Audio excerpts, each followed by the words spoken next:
Okay, once again, welcome to the Unshakable Foundation of Cocaine Anonymous. This is a main share meeting, and today it's with great pleasure and a lot of gratitude that I welcome DC, who's come to share for about 40 minutes on the topic of dignity, grace, power and purpose, after which we'll open up for the question and answer portion of the meeting. DC, thank you so much for coming, and with that, it's over to you. Thank you so much, Young. My name is DC. I'm grateful I'm an addict. Grateful I'm an addict. That's a big statement coming from a girl that I was a little over 4 years ago. I want to say that first and foremost, I so love a meeting that starts with a moment of silence, right? That moment of silence that we hold to acknowledge God's presence in the room, to remember exactly why we're here, to remember the still sick and suffering addict and alcoholic. Because I believe for me that in that moment of silence, before I got here, there were plenty of prayers that were said for me, probably for each and every one of you. I believe that each and every person that finds themselves in the rooms of Cocaine Anonymous, that was part of their journey, part of their lift up into the fellowship. Or the prayers that held us up, the prayers that lifted us up, the prayers that helped our loved ones get through those scary times and have brought us exactly where we are today. Thank you so much for the invitation to come in and share with you guys, Young, and thanks for your service, not just here, but everywhere, and for everybody else doing service in these rooms. I have true gratitude for the fact that you guys show up in the selfless spirit of service, right? To make sure that the lights are on for the addict that's still out there struggling, even for the addict that's in here struggling.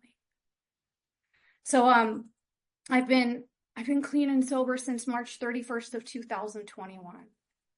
And what I'll tell you is that this isn't my first life in recovery. I'm sure there are many of you that have had multiple lives in recovery too. That's not everybody's story. I also tell you that I'm a third generation recovered addict and alcoholic. And I always say that those of you that have heard my story know that this is an important part that I always call out. So my mom celebrated 39 years of sobriety in April of this year. And when she got sober 39 years ago, she called her mother. And when my grandmother passed away, she was just shy of 30 years sober. So I come from a long line of recovery. I come from a long line of alcoholism and addiction, but I also come from a long line of recovery as well. And the experience that my mom and my grandma had was never going to be enough to bring me into these rooms. The fact that I grew up in the rooms of Alcoholics Anonymous and Cocaine Anonymous and Narcotics Anonymous, my mom did a lot of different programs when she was first getting sober. That wasn't enough. And I remember, when I was a kid, after my mom got sober, she'd start to tell little bits and pieces of her story to me, in the hopes that she would say something that would change, that would form my choices, right? I would make different choices because if she explained to me the horror and the hopelessness that addiction had ramped in her life, that surely I would choose a different way. And as a mother, I understand that. I understand that need, that desperation, that desire, anything that we can do to keep our kids safe, anything that we can do to keep them from making those same mistakes that we made. And, I remember at one point she's sharing another one of her stories with me, and I'm rolling my eyes, I'm thinking, oh, here we go again. And I thought to myself, you know what, lady, you just did it wrong. You just did it wrong.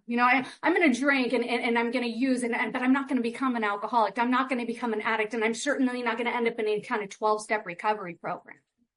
I had that alcoholic defiance, that self-will, self-knowledge, right? I always thought I had things figured out. And, I'll tell you guys that I first came into the rooms in 2008. It was a really long time ago. That was almost 20 years ago. I first came into the rooms in 2008. And, I did the things that were suggested. I got a sponsor. I worked the steps. I got into service. I had a daily prayer and meditation. That's what I would have told you. And those things were true. But looking back, I realized what was going on in that time as I was checking boxes. I was working a program according to what I thought you guys wanted me to do. Because I can show up in a meeting and I can say the right things and I can sound good and I can get into service and people see me doing service and they think that that means that I'm working a good program. But what you guys don't see on the outside is what's happening on the inside. I'm fighting this constant chatter in my head. This voice that sounds a lot like me. See, this is something that I know today is that I have a disease and my disease talks to me in my own voice. So at times it is hard for me to differentiate what is true and what is false. And I stayed with you guys for about 3.5 years. And then the thing that did it was, you only got sober to save a relationship. It's been 3.5 years since you drank or used. Things weren't really that bad when you came in. I bet you're not even an alcoholic and an addict. And I was like, I bet you're right? I didn't argue. I didn't fight to stay. I didn't do anything. It was all I needed. It was this really subtle moment of convincing. My disease jumped in. It whispered in my ear. And I was like, that sounds like a good idea.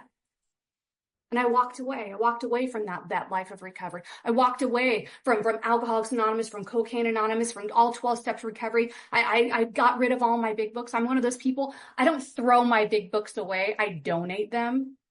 Right? Because I'm not a monster. And so somehow I think that if this ends up in a thrift store, maybe it'll end up in somebody's hands that can use it. I do things like I start blocking and removing everybody on social media that's in recovery.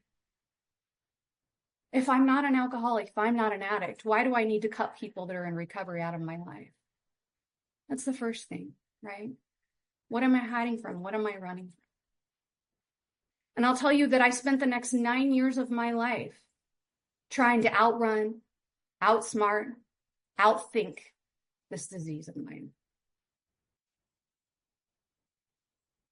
I listened to a lot of audiobooks. I was really convinced if I could just find the right book narrated by the right author, that surely that was going to be the ticket to sobriety for me. Because see, even though I was out there for 9 years, that doesn't mean that I was just out there making a mess of my life for those 9 years. There were times that things would be okay and I'd have it together. And then there were times that I'd wake up and be like, how did we get here again? How did we get here again? Like I'd crossed this invisible line and I didn't even know I'd crossed it. All of a sudden I had that sense of impending doom, that hopelessness, that horror, that calamity. I love the way that Bill describes it in his story. He talks about the quicksand had stretched all around him. Alcohol was his master. And that's how I felt on many days.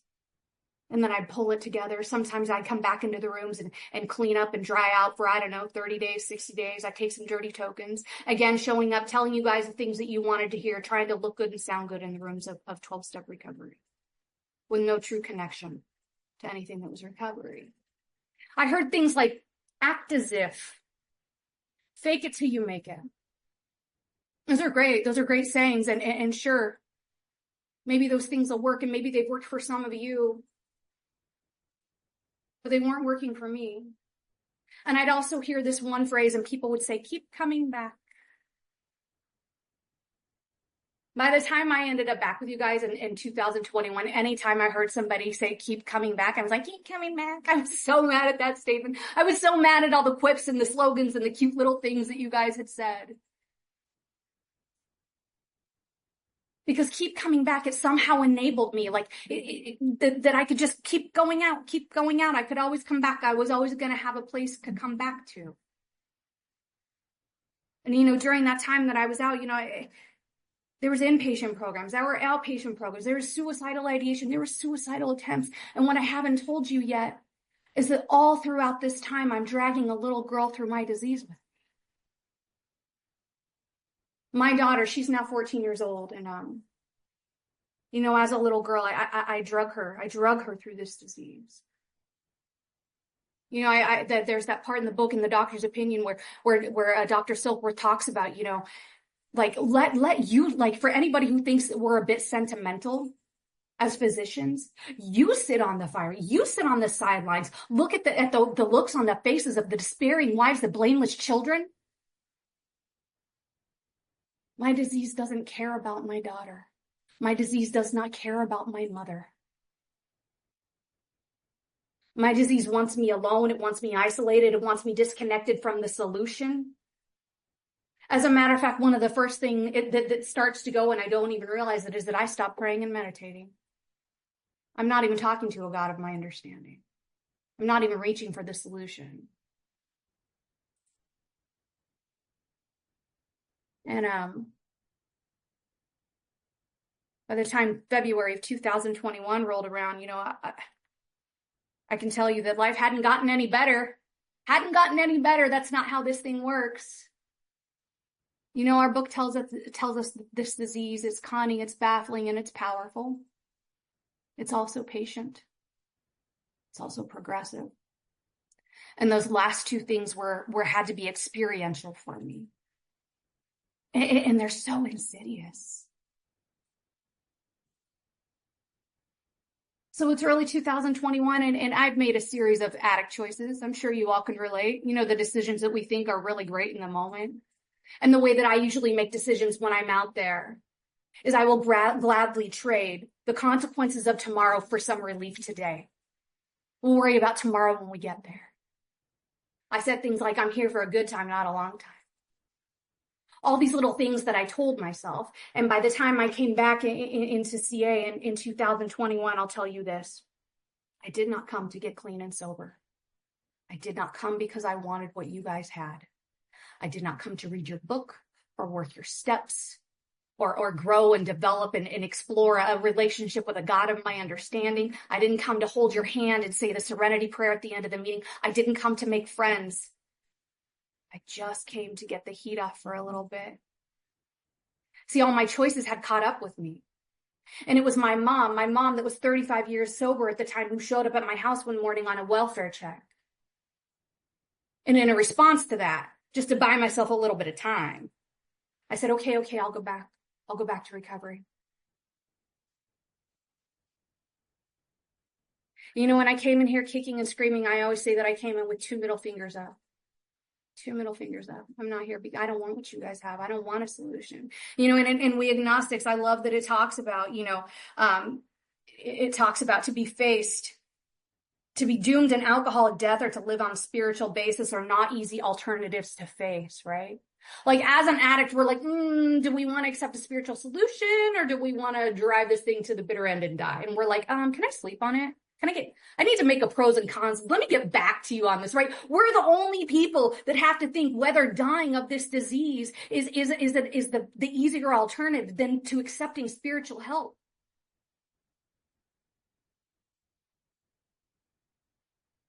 And so I came into recovery. I came into the program, and it was really incredible. I didn't know it at the time, but this divine set of happenings started unfolding in my life. See, I'd sit in meetings and I'd never introduce myself, and I'd never turn my camera on. Bill Swan was just giving me grief this morning about not turning my camera on. It's not because I'm not trying to engage with you guys. It's simply because I'm working or doing other things. Today, there's a real reason behind it today. But when I first showed up, it was because I was hiding. It was because I didn't want you to see me for who I was. And I kept showing up in these meetings, right? And I found one first thing in the morning, and it was this real rough and tumble meeting. And these people had seen things and done things that I hadn't done or seen. And that's all my disease wanted. See how different you are? You haven't done the things that these people have done. You're not even an addict. And I'm like, I know, right? See, this is what I've been trying to tell everybody.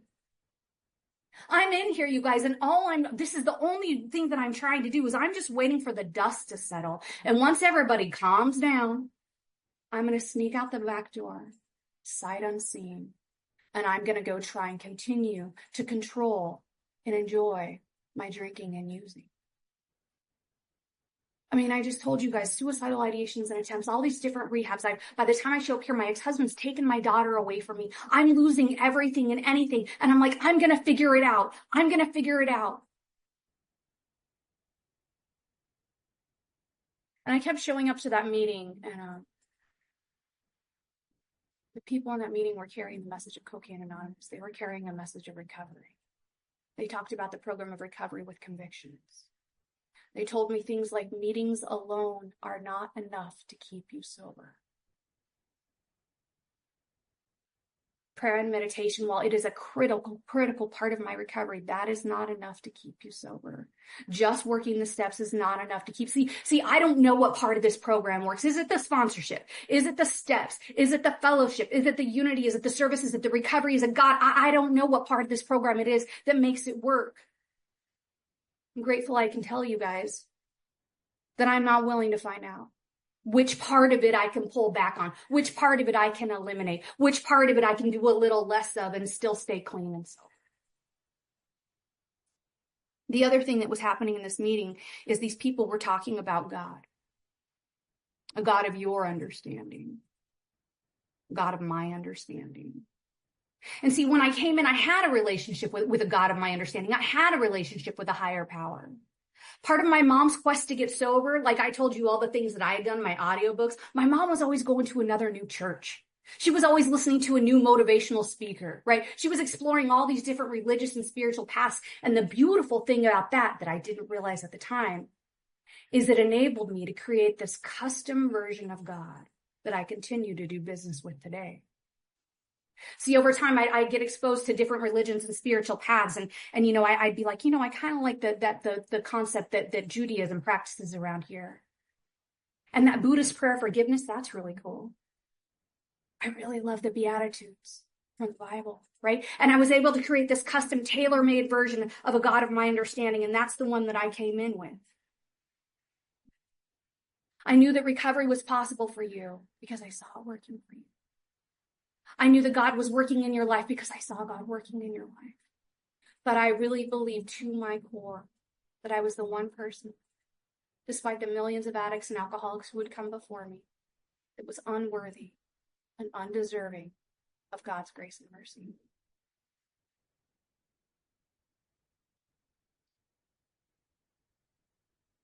The first thing I want to say in response to that is if recovery is possible for one of us, recovery is possible for all of us, and that is a promise. And I didn't feel that way when I came in. I was broken. I was beat down. My daughter had taken away. I didn't know how I was going to pull anything together, and I'd been creating a mess of my life for so long. See, to me, the alcoholic life was the only normal life I knew. I couldn't imagine a life that didn't include drugs and alcohol. I didn't want what you guys had, but I didn't want what I had either. I felt lost and confused and hopeless, and I didn't know what to do. And for some reason, I kept showing up at meetings. I wasn't court ordered to be here. I didn't have a family member that told me that I needed to keep showing up. I didn't have a job that was asking me to prove that I was showing up and doing this recovery thing. I had no reason to keep showing up. And yet every morning I would sit down at my desk and I would log on to Zoom and I'd find myself in a meeting. And there was this woman. See, as an addict, I like to manipulate things, right? I like to manipulate things. And I remember thinking to myself, if I was going to stay at one point, I'm still not all the way in. I still haven't sat all the way down. I'm still not here for a solution, but something starts to change in my thinking. And I start saying these little things to myself, like, if I was going to stay, that's a moment of hope. There's a part of me that is considering that maybe, just maybe, something else is possible. And the first thing I think of is if I was going to stay and I was going to get a sponsor, it would have to be somebody older, somebody grandmotherly, somebody who's not going to hold me too accountable, somebody who's going to let me take my time with the steps, somebody who's not going to ask me how many meetings I'm doing. They're just going to be there just to love and support me. They're going to be there to pat me on the back and tell me it's all going to be okay when I call them spiraling. And I'm in that meeting, and every morning there's this woman that shows up. She's younger than me. She has 8 kids. She's a firecracker. She's this little Filipino woman. She's a nurse. And when she opens her mouth and talks about, she shares in the meetings. And when she talks about recovery, she shares about it with passion and conviction. And then when she's going through hard stuff, she embraces this level of vulnerability that I can't even comprehend. And she talks about the solution. She talks about how when things go sideways, she's picking up the phone and she's calling other addicts and alcoholics. She's talking to her sponsor. She's writing inventory. She's diving into prayer and meditation. And all of a sudden I realized, if I'm going to stay, if I'm going to get a sponsor, it's going to be Diane. Truth be told, I told you guys I came in pretty angry. Right. Both middle fingers up. Diane also happened to drop the F word more than anybody I'd heard in my whole entire life. And that was what sealed the deal. I'm like, I want what that woman has, because she showed me that recovery didn't have to be this soft little delicate flower of an experience. And I wasn't ready for that. You know, I remember hearing Diane share after I decided that she had what I wanted. She was the woman that I was going to entrust to take me through these steps. And I hadn't asked her yet, right? I hadn't gotten the courage. I hadn't gotten to that point yet. But I was getting ready to. And I hear her share in a meeting, and what she shares is this. She talks about how busy and full and beautiful her life is because she's living a life of recovery. I think she was 3 years sober at the time. I mentioned to you guys that she had 8 kids. She also had a handful of sponsees. She was a full-time nurse. She had this very beautiful life. And one of the things she just happened to mention was that she couldn't take anybody else through the work at that time. And when I heard her say that little glimmer of hope that I had, you guys, that I had discovered when I said if, my heart broke. And I got real angry. I got real angry with God. And I was like, see, I'm not supposed to be here because I picked a sponsor and she can't take anybody else through the work. And I was devastated, you guys, to finally have that willingness to maybe consider doing the work and to pick somebody out. Like, I really felt like things were coming together. And then all of a sudden, like right in front of my very eyes, what I thought I wanted fell apart. And see, Diane called and she texted me and she checked on me all the time, because we don't have to be one person's sponsor to stay connected. You don't have to be in my sponsorship family in order for me to check on you and call on you, because that's what we do in the rooms of Cocaine Anonymous. We show up for each other.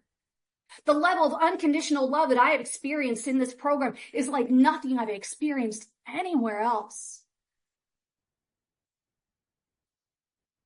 The next day, Diane calls me and she says, hey, DC, I don't know where you're at in your journey. I don't know if you're here to stay. I don't know if you have a sponsor, if you're working in, like, I don't know. I just know you come to the meetings all the time. And I felt compelled to call you this morning for some reason. And I wanted to let you know that one of my sponsees and I decided to go our separate ways.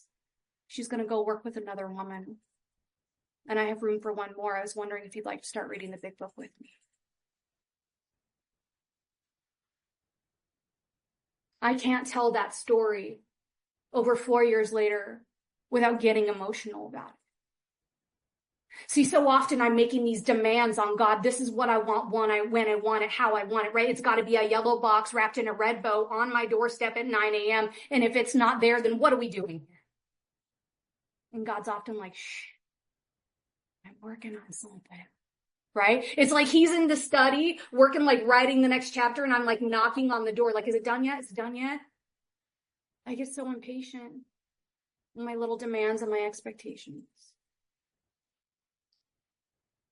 Diane became my sponsor, and we started reading the big book. We started reading that big book. It's the same book that I still sit with every single day. It sits right here on my desk every single day. And this is the program. This is the program of Cocaine Anonymous. You know, my friend Stan likes to say, and I love this so much. He said, you know, when I came in here, I didn't need meetings. I needed a design for living that included meetings. And that's been my experience.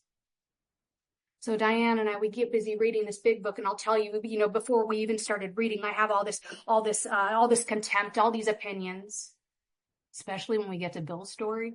I'm like, what is this old white guy in the 1930s, this stockbroker? Like, what am I going to have anything to do in common with him, right? Like, I'm a single mom. It's 2021. I live in California. And we start reading the chapter, and I find myself in the words of this story. It's timeless. You know, the story of the alcoholic, of the addict, it's not one that gets rewritten. Our struggles are the same year after year, day after day, decade after decade. The other thing that remains unchanged is the solution that's on offer in Cocaine Anonymous. And I'll tell you that first step, the first thing I will tell you is that my first step in recovery did not start with me. It did not start with my admission of powerlessness. It did not start with the acknowledgement of the unmanageability of my life. It started with Diane showing up in a meeting, talking about recovery, talking about the solution, being open and honest and vulnerable, and talking about a God of her understanding. That was her 12th step in action. And that was all I needed to come all the way in and sit all the way down.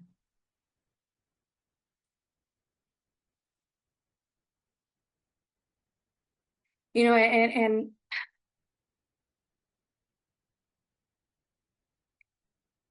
I knew that I was an alcoholic. I knew that I was an addict. I knew that things were constantly in turmoil in my life. And Diane gave me this really easy breakdown because I needed to understand why.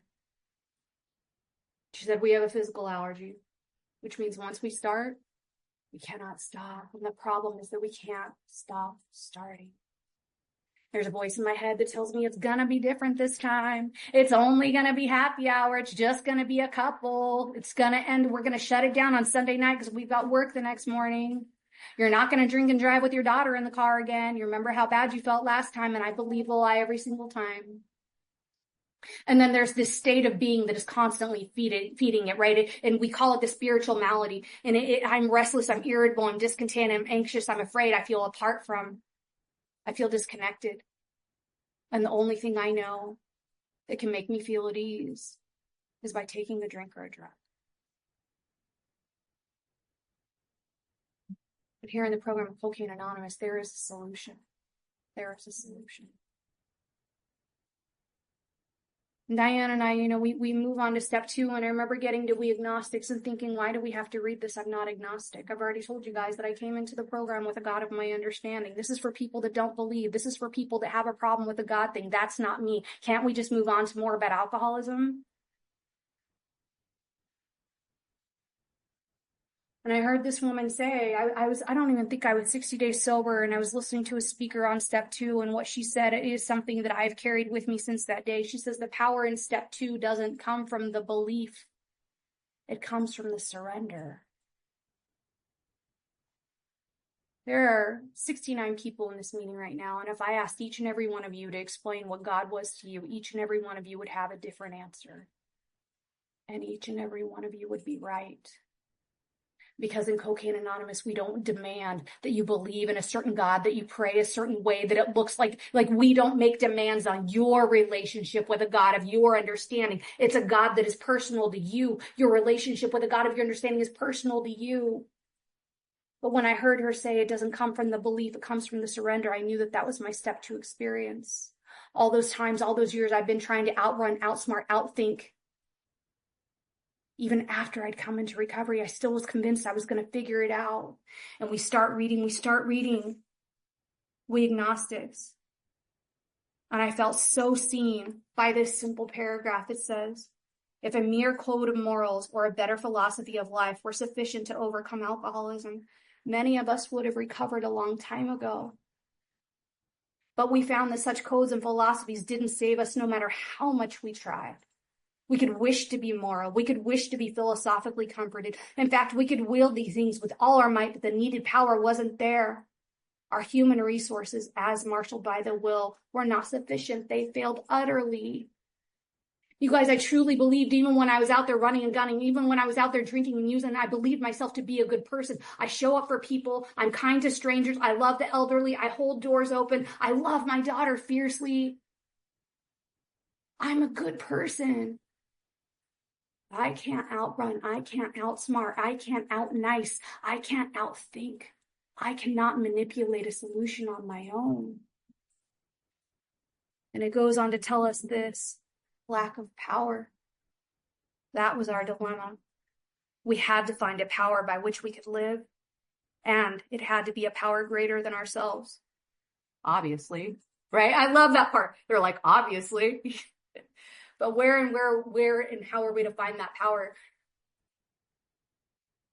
I love the chapter We Agnostics, because it goes in and we have an opportunity to look at all these, all these prejudices, all these thoughts and all these preconceived notions that we've had around the God idea, that we've had around religion, that we've had around God's willingness to be able to bring a solution into our life.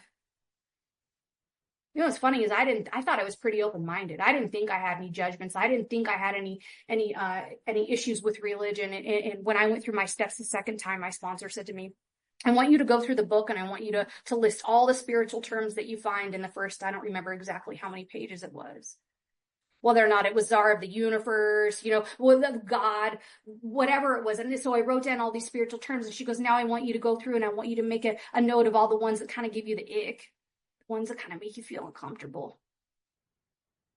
I was surprised how many there were. And in the chapter, We Agnostics, they give us this opportunity to consider a new way. We get to create our own conception of God. And they beg of us to lay aside the prejudice that we have. See, the other thing about this meeting, I said that everybody would have a different version of God and they would all be right. And that's the absolute truth. I don't have to understand how God works for God to work in my life. That's what I know today.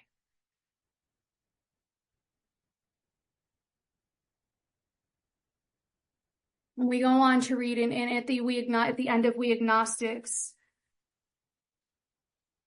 there's a line, and it's one of my favorite lines in the book. It's so hard to choose a favorite line. It's hard to choose a favorite paragraph. It's really hard to choose a favorite chapter because there's so much good stuff in this book.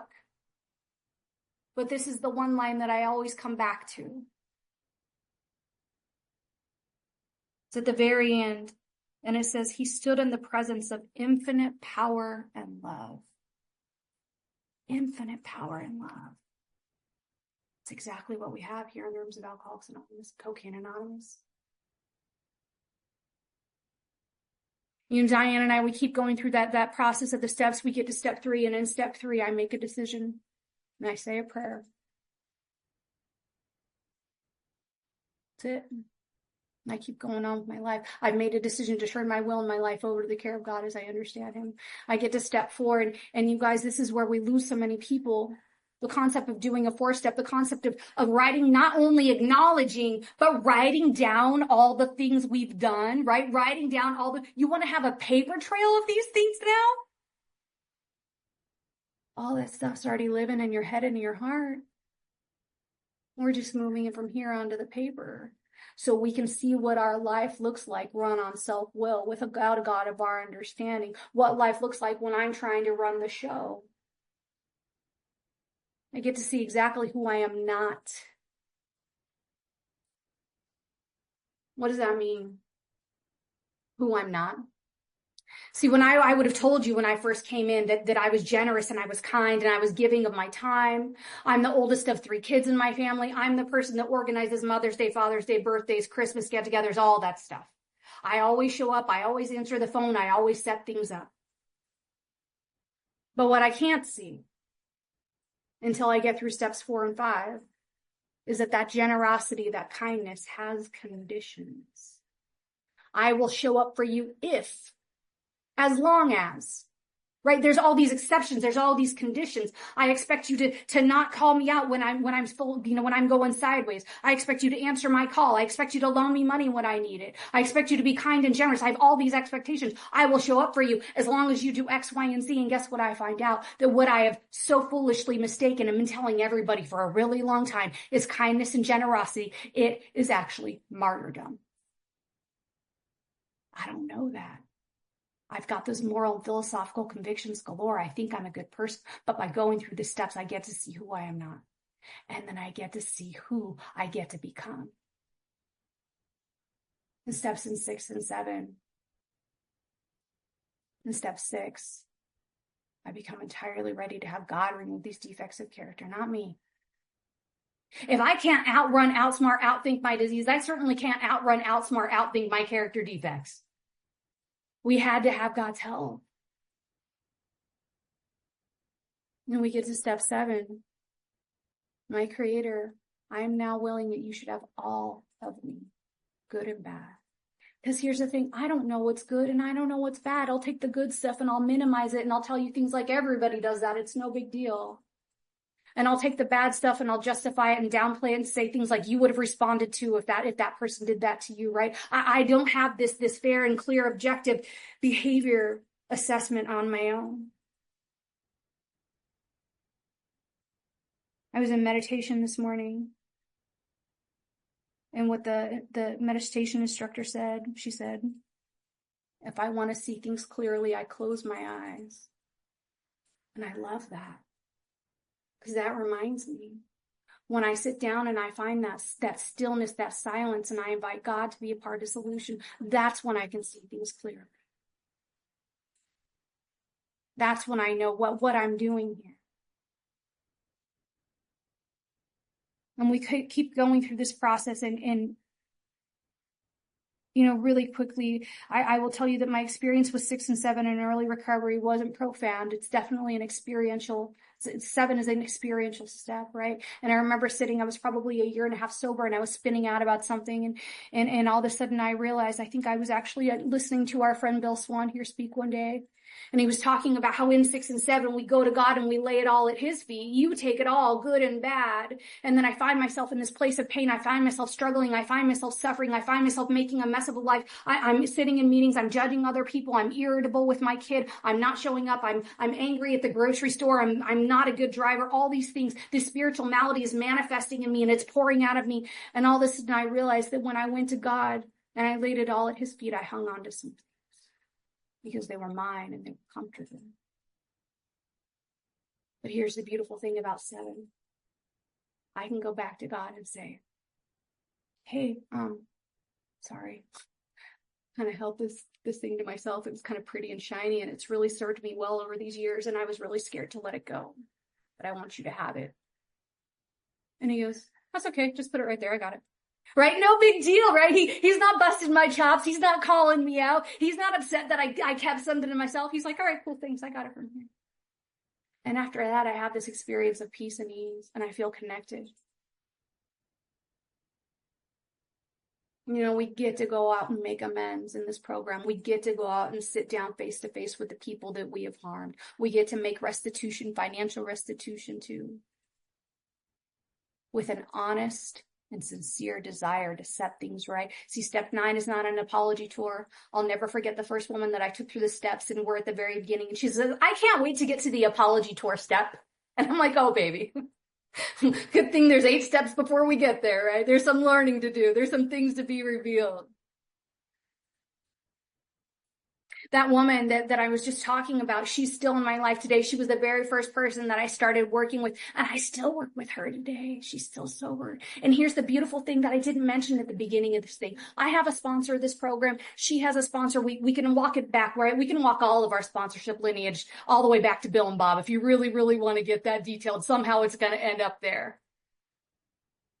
And I have other addicts and alcoholics who trust me to walk this walk with them. I don't like to call them my sponsees because they don't really belong to me. They're people that trust me to walk. And now what's starting to happen in this beautiful thing is that they're starting to have other addicts and alcoholics that want to walk with them, right? And so I sit smack dab in the middle of this thing, and it stretches out on me both sides further than I can see, because that's what we do around here. We show up and we carry the message to the still sick and suffering addict. We work with others. See, my role as a sponsor in somebody's life is not to give them financial advice. It's not to tell them how to parent. It's not to tell them how they should pay their bills better, right? Who they need to be at work, what they should or shouldn't say to their boss. My role as somebody who is trusted as a sponsor in somebody else's life is to take them through the big book, to take them through the steps, which is essentially showing them how to take another addict through the steps. And that's what we've been doing around here for almost 90 years. One addict carrying the message to another addict so they can carry the message to another addict. God's really had my attention on step 10 lately. This is kind of how it works these days, right? He tends to put a spotlight on things. Like, this is where I want you. This is where I want you to be focused, right? Continue to watch for selfishness, dishonesty, resentment, and fear. And it tells me when these things crop up, not if. And then it tells me exactly what to do and when to do it. When these crop up, we ask God to remove them at once. We discuss them with another person immediately. We make amends quickly if we have harmed anybody. And we resolutely turn our attention to we turn our thoughts to someone we can help. I bet each and every person in this room right now knows somebody who could use a little prayer, who could use some good vibes. So in those moments, if I'm working my step 10 and I've caught one of those things and I've invited God to be a part of the solution, I've talked to another person about it, and I've gone out and made amends, and then I pray for somebody else. And in step 11, I continue to pursue this conscious contact with the God of my understanding. See, like any relationship, it requires communication. I can't take that relationship for granted and just think that God knows, I believe. God, we're good. We don't need to check in. Any relationship in my life requires communication. And so that is a relationship that I engage in every day, all day. I'm constantly walking around my house. You'd think I'm talking to my dog or my cat. I'm not. God and I are having a conversation, right? And it's a real casual conversation all the time. Right before I jumped on this meeting, I sat down and I was like, hey, what do we have to talk about today? Right? And this is kind of how it works. And like the longer that I sit in the disciplines of steps 10, 11, and 12, and in step 11, it says, that eventually this thinking becomes a working part of the mind.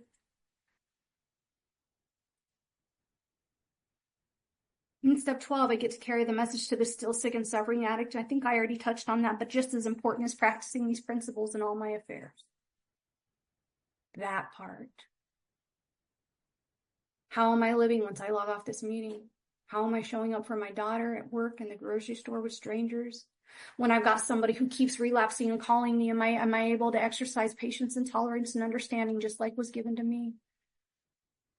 My favorite lesson in Cocaine Anonymous in this life of recovery has been simply this, and this is what I want to wrap up with. God doesn't waste pain. That's what my friend Andy tells me all the time. Every time I face adversity, every time I go through something tough, I know this to be sure. God is putting me in a position to be useful and helpful to another addict or another person at some point in the future. I sit here before you as a woman of dignity and grace. I stand in the presence of infinite power and love. And today my life has purpose. Thank you guys, because you guys gave that to me. Thanks for letting me be here today. That's all I got. And first question is Ella. Come on in, Ella. Thanks, Young. Good evening, guys. I'm Ella and I'm an addict. Thank you so much, DC, for your share. It was amazing. Really, really good to hear you. So my question is, how have your step 11 practices evolved over the time that you've been in recovery? And what do they look like today? Thank you. Thank you so much for the question. What's funny is I used to just start my morning with prayer and meditation every day. It was just, my own little kind of put together thing. Maybe I'd add in the third step prayer, or the seventh step prayer, whatever it was. And I was sitting in a meeting one day and this woman said, if you want your life to change, if you really want your life to change. And I'm like, I really want my life to change. She goes, I challenge you to read pages 86 to 88 every morning, starting with On Awakening, for 90 days. And I'm like, well, that sounds like a lot, 90 days. She goes, and if you miss a day, you start over. And I'm like, well, now it seems impossible, right? But I took on the challenge. And what I will tell you as a result of that, out of reading 86 to 88 every single morning, that's how it becomes the discipline. That's how my relationship with God continues to grow and evolve. And the most beautiful thing about this is that my relationship with God does continue to grow and evolve as I grow and evolve in recovery. I hope that helps. Lovely, thank you. Thanks for your question, Ella. Next up, Janie. Come on in, Janie. Namaste. Thanks, Young, for taking the meeting, everyone else. I love listening to you. Amazing. Your passion is very contagious. Do you know what? Something come as you were sharing, and I thought to myself, step 11, when I retire overnight, is like me coming home from work, and God's there, and he says to me, hey, Janie, how was your day? And we have this sort of chat about my day, and it's in prayer and meditation. And I just wanted to ask, how do you practice your step 11 when you retire of an evening? Yeah. So the first thing, in the spirit of pure honesty, I don't do it daily, right? My morning meditation is solid. And here's the thing, like what I've learned in recovery is there's always going to be something that I can do different, do better, lean into. But I will tell you that when I get, because I hit these lulls where, for me, I had to buy a workbook that had all the questions pre-printed. so I could write them down, right? Because it's a process of putting pen to paper for me. It's not just a process of thinking about it, going through the questions in my head and being like, all right, cool, God, we're going to do better tomorrow. High five, let's go, right? I actually need to sit down. And when I do, I sit down with pen and paper and I answer the questions. And then I sit in a moment of silence. And I'll tell you what, that gives me a fair appraisal over the day. Step 10 is there to help me catch things as I go throughout the day, but I'm not going to catch it all. So when I sit down at night and when I retire, and I actually make a list, I'm able to see the places that maybe I fell a little short. Maybe there were things that I wasn't willing to open up or own up to in that moment. And in that moment, I invite God to be a part of the solution. And then we get to try again tomorrow. Hope that helps. Lovely, lovely. Thank you, Janie. Thank you for your question. Next up, Michael, come on in. Hi, Young. Thanks for taking the meeting, and thank you, DC, for your share. It was absolutely amazing. I was hooked on every word. I absolutely love the "if you want to see the truth, close your eyes." In the stillness we will see. Amazing. So I was getting, like, when I was listening in, there was a lot of compliance, and then eventually you surrendered. And this keeps coming to me since we did a topic on a Sunday meeting, and every day now something keeps coming in: compliance and surrender versus surrender. So my question really is: was there a point in your journey where you completely abandoned compliance and found the courage to surrender? And then, two-part question, sorry. Do you ever find compliance trying to sneak back in? And yeah, thanks again, DC. It was amazing. Can you repeat the second part of the question for me? Do you ever find compliance trying to sneak back in? Compliance, No. yes. Yeah, absolutely. Thank you so much for the question. It clearly says to us, in step 10 in the big book, once again, God bringing me back to step 10. I'm telling you guys, this is what what gets dropped into my brain. It tells me what we have is a daily reprieve based on the maintenance of my spiritual condition. It's easy to rest on our laurels. And anytime I find myself slipping back into that place of compliance, just going through the motions, just checking boxes, feeling disconnected. See, the only obstacle in my relationship with God is me, right? It's when I'm checking boxes, I'm trying to rush through my prayers, I'm trying to do whatever, those are the moments that I feel myself slipping into compliance, when I'm not leaning into the discipline. They call steps 10, 11, and 12 disciplines for a reason. They require a daily devotional practice. They require honesty, open-mindedness, and willingness, and they require a lot of communication. But I'll tell you what, the longer that I stay in this life of recovery, I catch it quicker. Right? I don't do it perfectly. I'm never going to win an award. I'm never going to get a certificate of completion, performance, like nothing, right? We don't get anything like that. What we do is we get this level of awareness. And anytime I find myself slipping, it's such an easy redirect back to God. I hope that helps. Lovely. Thank you for your question, Michael. Next up, Dave. Come on in, Dave. Hi, Dave Haddick. Hi, DC. Thank you very much for your share. You mentioned, I think you spoke about relapse, where you were in and out of the rooms for a period of time. I had a period of sobriety when I first came in, and I've been in and out of the room quite a lot recently, but I've just recently come back, and I really feel like God surrendered me this time. But what I wanted to ask is, what did you do differently when you got hold of this stuff and you came in? What did you do more of to keep hold of recovery and improve and enlarge upon your relationship with God? I had to think about that a lot when I came back this time. I needed to understand. I couldn't understand, and I really wanted to understand. Why is it that I didn't stay sober in that first life? Why is it that I was so willing to let go and abandon that life, to go back out there, right? And what is it about this time that I've been able to stay here for over 4 years?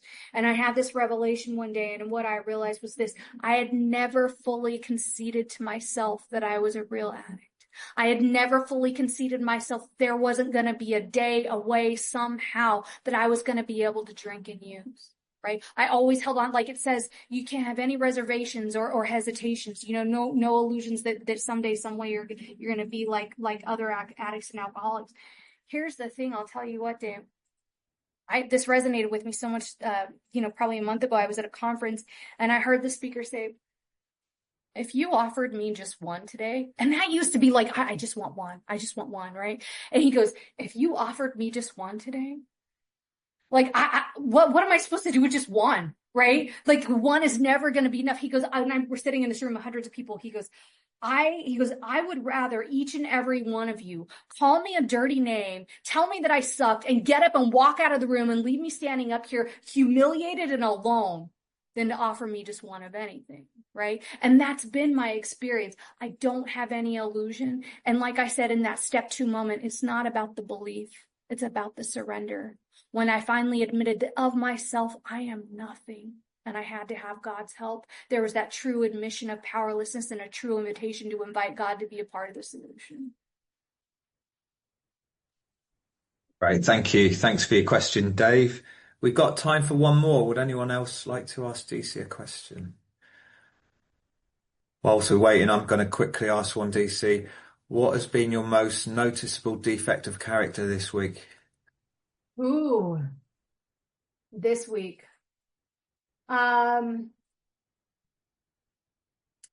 It's probably been, I've been a little, see, I was about to like justify why, right? Because that's what I do. I want to justify why I'm showing up, flawed. It's probably been judgment, to be honest with you. I get ideas in my head on how people should behave or the decisions that they should make to obtain the goals that they're coming up with. And what that is that self-will, right? That's a lack of God reliance, a lack of trust and reliance upon God, and probably some fear too.